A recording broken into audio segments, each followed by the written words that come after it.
अगर आप भी चाहते हैं यंग स्टार अभिमन्यु अकेला चैनल का वीडियो सबसे पहले आप तक पहुंचे, तो लाल बटन दबा के चैनल को सब्सक्राइब करें एवं बेल आइकन को दबाना ना भूलें। धन्यवाद। हेलो मिस्टर ठीक अभिमन्यु, अब थोड़ा आवाज बढ़ाइएगा। जी हाँ मेरे दोस्तों, हर साल के भांति इस साल भी नवयुवक सरस्वती पूजा समिति आप लोगों का हार्दिक अभिनंदन करती है और करती रहेगी। तो उठाइए दोनों हाथ और प्रेम से बोलिएगा, सरस्वती माता की जय, सरस्वती माता की जय। साल भर पर आती है विद्या देकर जाती है, साल भर पर आती है विद्या देकर जाती है। सरस्वती माता विद्या के दाता, सरस्वती माता विद्या के दाता, सरस्वती माता विद्या के दाता।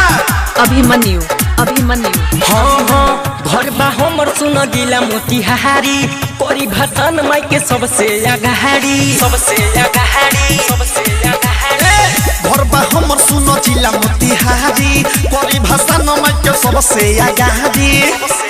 त जदी करी रुकावट लफुआ सन के टोली, त सुना हम लाइसेंस ये लफुआ है। मर्दम कोली भाषण में जे बोली, मर्दम कोली भाषण में जे बोली, मर्दम कोली भाषण में जे बोली, मर्दम कोली भाषण में जे बोली। समझला आवाज कम कर।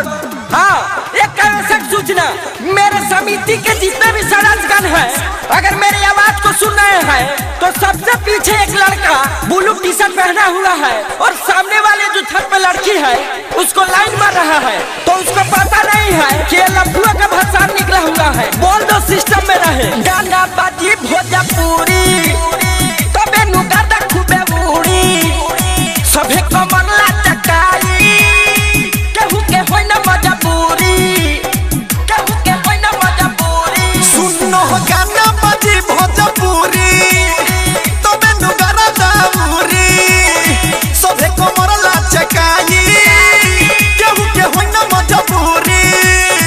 कौनो गली मोहल्ला ना बहची, होई भाषण इतिहास जाली रहती। सिंह टोली में घुमनी चल सयब यही टोली। हाँ चल चल, वो नहीं हमरा माल के घर बा, कहूँ छत पर इंतजार करत होई। मर्दम कोली भाषण में जे बोली, मर्दम कोली भाषण में जे बोली, मर्दम कोली भाषण में जे बोली। मर्दम कोली भाषण में जे बोली। तो भाइयों एक शायर याद आ गया, कहते हैं कि शीशम की लकड़ी की सुगंध चंदन की लकड़ी से कम नहीं, शीशम की लकड़ी की सुगंध चंदन की लकड़ी से कम नहीं।